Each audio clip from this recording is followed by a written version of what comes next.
Financial markets పై పట్టు సాధించాలనుకునే వాళ్ళు Revanth conduct చేసే వెబినార్ కోసం ఈ నెంబర్ కి కాల్ చేయండి. నమస్తే, వెల్కమ్ టు సుమన్ టీవీ. నేను వెలి చక్రధర్. ఇవాళ యాక్చువల్గా గుడ్ టైం వచ్చిందండి. ప్రతి ఒక్క మ్యూచువల్ ఫండ్ ఇన్వెస్టర్కి మంచి టైం వచ్చింది. మనందరికీ తెలుసు పిఎంఎస్ ఒక మంచి ఇన్వెస్ట్మెంట్ ప్రోడక్ట్ అని. సో అందులో కొత్తగా వచ్చిందండి నాన్ డిస్క్రిషనరీ పిఎంఎస్ అంటారు దీన్ని. ఇది మ్యూచువల్ ఫండ్ ఇన్వెస్టర్స్కి ఒక వరం అని చెప్పొచ్చు. ఎందుకు చూద్దాం. చూడండి, రెండు రకాలుగా పిఎంఎస్లు ఉంటాయి. ఒకటేమో డిస్క్రిషనరీ అంటారు, ఒకటేమో నాన్ డిస్క్రిషనరీ అంటారు. ఇప్పుడు కొత్తగా 1 సెప్టెంబర్ 2024 నుంచి నాన్ డిస్క్రిషనరీ పిఎంఎస్ స్టార్ట్ అయిందండి. అందులో వచ్చి కేవలం 50 lakhs మాత్రమే ఇన్వెస్ట్మెంట్ చేయాలి. సో ఈ 50 lakhs ఇన్వెస్ట్మెంట్ కూడా పూర్తిగా కేవలం మ్యూచువల్ ఫండ్స్లో మాత్రమే ఇన్వెస్ట్మెంట్ జరుగుతుంది. ఇందులో ఎటువంటి స్టాక్స్ ఉండవు. ఇప్పుడు చూడండి, చాలామందికి తెలుసు ఒక డైరెక్ట్ ప్లాన్స్లో వెళ్తే ఎక్స్పెన్స్ రేషియో తక్కువ ఉంటుంది, అలాగే ఒక రెగ్యులర్గా ఒక అడ్వైజర్ దగ్గరికి వెళ్తే ఒక మంచి అడ్వైజ్ అనేది దొరుకుతుంది అని. సో ఒక డైరెక్ట్ ప్లాన్లో ఉన్న అడ్వాంటేజ్, ఒక రెగ్యులర్ ప్లాన్లో ఉన్న అడ్వాంటేజ్ని రెండింటిని మిక్స్ చేసుకుంటూ వచ్చిందే ఈ కొత్త నాన్ డిస్క్రిషనరీ పిఎంఎస్. సో ఇందులో ఉన్న పోర్ట్ఫోలియోలో ఎలా ఉంటుందంటే చూడండి, ఎక్స్పెన్స్ రేషియో వచ్చి కేవలం 1% మాత్రమే ఉంటుంది. అన్నీ కూడా డైరెక్ట్ ప్లాన్స్ మాత్రమే ఉంటాయి. సో మనం ఎప్పుడైతే 50 lakhs ఇన్వెస్ట్మెంట్ చేస్తామో ఆ 50 lakhs ఒక మంచి అడ్వైజర్స్, ఒక టీమ్ ఆఫ్ అడ్వైజర్స్ సెలెక్ట్ చేసిన 5 బెస్ట్ ఫండ్స్లోకి మాత్రమే ఆ ఇన్వెస్ట్మెంట్ జరుగుతుంది. సో అట్లా వాళ్ళు చూస్ చేసుకున్న ఆ బెస్ట్ 5 మ్యూచువల్ ఫండ్స్ ఏవైతే ఉంటాయో అవన్నీ డైవర్సిఫికేషన్గా ఉంటాయి. అంటే ఒక మిడ్ క్యాప్ ఉంటుంది, ఒక లార్జ్ క్యాప్ ఉంటుంది, అలాగే ఒక ఫ్లెక్సీ క్యాప్ ఉంటుంది, ఒక థీమాటిక్ ఫండ్ ఉంటుంది. అట్లా రకాలుగా ఒక మంచి పోర్ట్ఫోలియో అనేది వాళ్ళు డిజైన్ చేస్తారు. సో చూడండి, అట్లాంటి best of the best funds వాళ్ళు సెలెక్ట్ చేసిన ఆ 5 ఫండ్స్లో కూడా మీకు ఏదైనా నచ్చలేదు అంటే ఒక 2 ఫండ్స్ని మీరు రీప్లేస్ చేసుకోవచ్చు. అంటే ఇక్కడ ఒక ఇన్వెస్టర్కి కూడా ఒక హక్కు ఉంది. ఎలా అంటే తనకి ఇష్టమైన 2 ఫండ్స్ని చూస్ చేసుకోవడానికి. ఇప్పుడు చూడండి, ఫర్ ఎగ్జాంపుల్ చెప్తాను. వాళ్ళు మనకి Kotak emerging equity fund select చేసి పెట్టారు. అలాగే మనకి వచ్చేసి కాంట్రా, ఎస్బీఐ కాంట్రా చూస్ చేసి పెట్టారు. అలాగే నిప్పాన్ ఇండియా వాళ్ళు స్మాల్ క్యాప్ పెట్టారు. అలాగే హెచ్డిఎఫ్సి వాళ్ళు లార్జ్ అండ్ మిడ్ క్యాప్ పెట్టారు. అలాగే చూడండి, ఏదన్నా హెచ్ఎస్బిసి ఫ్లెక్సీ క్యాప్ అలా పెట్టారు. అలా ఒక 5 ఫండ్స్ చూస్ చేశారనుకోండి.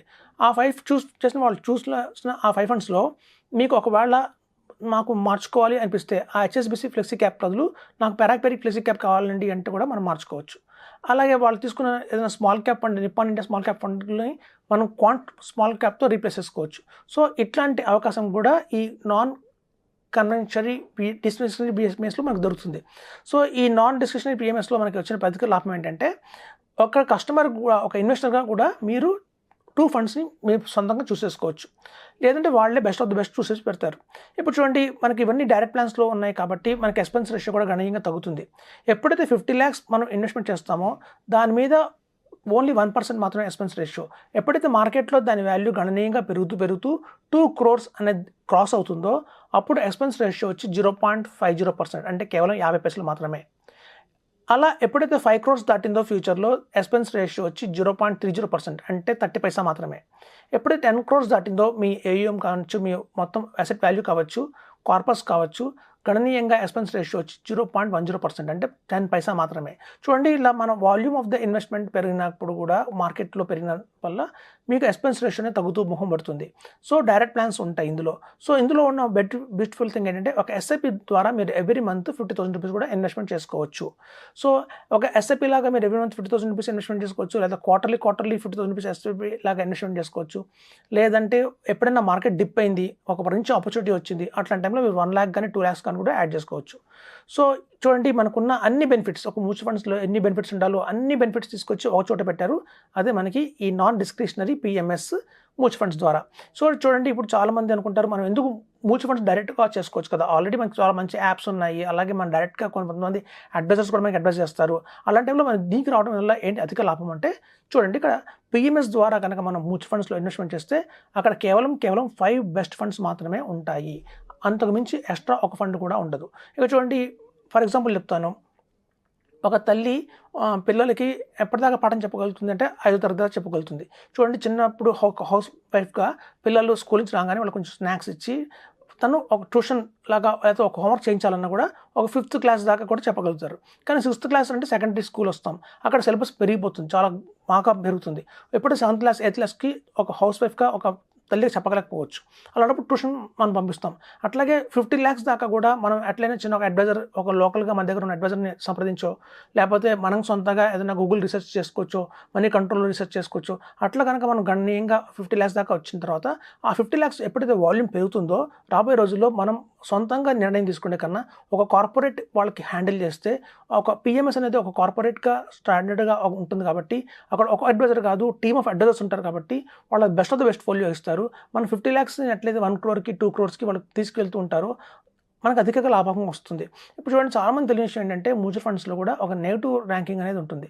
ఇదేంటి కొత్తగా వింటున్నామండి అంటారు. నేను మంచి ఎగ్జాంపుల్తో చెప్తాను. ఇప్పుడు చూడండి, మనకి సాధారణంగా కాంపిటేటివ్ ఎగ్జామ్స్ రాస్తాం. సో ఆ కాంపిటేటివ్ ఎగ్జామ్స్ రాసినప్పుడు ఎలా ఉంటుందంటే ఒక 25 మార్క్స్కి పేపర్ ఉందనుకుందాం ఫర్ ఎగ్జాంపుల్. సో అందులో మనం 15 కరెక్ట్గా ఆన్సర్ చేస్తే మనకి 15 మార్క్స్ వస్తాయి. సో 25కి 15 వచ్చాయి అంటే పాస్. కానీ ఒక 10 మార్క్స్ మనం 10 క్వశ్చన్స్ మనం రాంగ్ ఆన్సర్ ఇచ్చాం.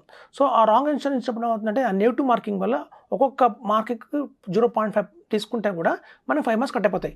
అంటే మనకు వచ్చిన 15 మార్క్స్లో నుంచి తప్పు పెట్టిన 10 మార్కులకి గాను ఇంకో 5 మార్కులు తీసేస్తారు.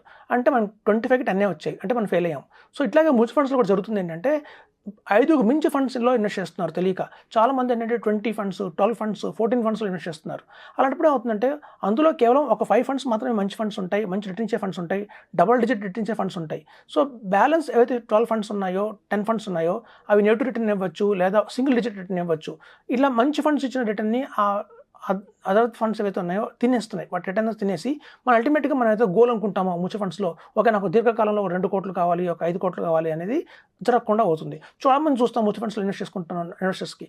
సో ప్రతి ఒక్క మ్యూచువల్ ఫండ్ ఇన్వెస్టర్ సక్సెస్ అవుతున్నారంటే అవ్వట్లేదు. సో అట్లయితే ప్రతి ఒక్క మ్యూచువల్ ఫండ్ సక్సెస్ అవ్వట్లేదు. ఎందుకు కారణం అంటే వాళ్ళు తీసుకున్న ఫండ్స్ మోర్ దెన్ ఒక థెమాటిక్ అని, ఒక కాంట్రా అని, మ్యానుఫ్యాక్చరింగ్ అని, డిఫెన్స్ అని, ఇట్లా మనకు తెలియకుండా చాలా ఫండ్స్, ఒక అడ్వైజర్ చెప్పండి ఒక 5 ఫండ్స్, ఇంకో అడ్వైజర్ చెప్పండి ఒక 5 ఫండ్స్, ఇట్లా యాడ్ చేసుకుంటూ మన పోర్ట్ఫోలియోని చాలా పెంచుకుంటూ వెళ్ళిపోతాం. సో దానివల్ల జరిగే నష్టం ఏంటంటే మనం అనుకున్న కార్పస్ ఎప్పుడూ కూడా రాదు. సో దానికి చెక్ పెడుతూనే కేవలం 5 బెస్ట్ ఫండ్స్ ఉండాలి. ఎవరైతే 5 బెస్ట్ ఫండ్స్లో ఇన్వెస్ట్మెంట్ చేస్తారో వాళ్ళకే అధికంగా లాభాలు వస్తాయి అనేది మనకు తెలుసు. కాబట్టి మరి ఆ బెస్ట్ 5 ఫండ్స్ ఏవి, ఇన్ని వందల్లో ఉన్న ఫండ్స్లోంచి ఏది ఆ బెస్ట్ ఫండ్స్ తీసుకోవాలంటే మాత్రం మనం ఒక పిఎంఎస్ ద్వారానే సాధ్యమవుతుంది. చూడండి, ఒక పిఎంఎస్ ద్వారా మనం తీసుకున్న ఆ బెస్ట్ 5 ఫండ్స్లో కూడా మనకి ఏదైనా నచ్చలేదు, లేకపోతే కంఫర్టబుల్గా లేము అంటే ఒక 2 ఫండ్స్ మనం కూడా మార్చుకునే అధికారం మనకుంది. కాబట్టి ఇది వన్ ఆఫ్ ద బెస్ట్ మనకి చెప్పొచ్చు ఇన్వెస్ట్మెంట్ పరంగా. మ్యూచువల్ ఫండ్స్ అడ్వైజర్స్ అందరికీ కూడా ఒక గుడ్ న్యూస్ అండి. ఇది 1 September 2024 నుంచి కొత్తగా లాంచ్ చేసిన ఫండ్ కాబట్టి ప్రతి ఒక్కళ్ళు దీన్ని బెస్ట్ ఆఫ్ ద బెస్ట్ తీసుకోవచ్చు. అలాగే ఎవరైతే రెగ్యులర్ ఇన్కమ్ కావాలనుకుంటున్నారో ఇందులోనే సిస్టమేటిక్ విత్డ్రాల్ ప్లాన్ ఆప్షన్లో ఎలా ఉంటుందంటే వాళ్ళు బ్యాలెన్స్ అడ్వాంటేజ్ ఫండ్స్ని తీసుకుంటారు. So best of the best 5 balance advantage ఫండ్స్ని తీసుకుంటారు. అందులో కనుక మనం ఇన్వెస్ట్మెంట్ చేసుకుంటూ వెళ్తే రెగ్యులర్గా ఇన్కమ్ కూడా తీసుకోవచ్చు. మనం చెప్పేది ఏంటంటే ప్రతి ఒక్క వ్యూవర్కి మీరు ఆఫ్టర్ 1 year తీసుకోండి. ఎవ్రీ మంత్ కూడా దాన్ని అమౌంట్ తీసుకోకుండా SWP లాగా ఇయర్లీ వన్స్ తీసుకోండి. అప్పుడు మీకు long term capital gain tax ఉంటుంది. 1.25 lakh దాకా ఎగ్జంప్షన్ వస్తుంది. Short term capital gain taxes ఉండవు. కాబట్టి మీకు అధికంగా లాభం వస్తుంది. తీసుకున్న 1 yearకి సరిపడా అమౌంట్ తీసుకుని ఒక లిక్విడ్ ఫండ్లో, ఒక ఓవర్నైట్ ఫండ్లో పెట్టుకొని తద్వారా మీరు ఎవ్రీ ఇయర్ కూడా ఇయర్లీ ఇన్కమ్ తీసుకోమని చెప్తున్నాను. సో కాబట్టి ఫ్రెండ్స్, ఇది best of the best investment plan కొత్తగా వచ్చింది. దీన్ని ఇంకా మరింత డీటెయిల్స్ కావాలంటే కాల్ చేయండి, మేము వివరంగా చెప్తాము. ఇది మీకు బాగా సూట్ అవుతుందని చెప్తాను అనుకుంటున్నాను. Thank you.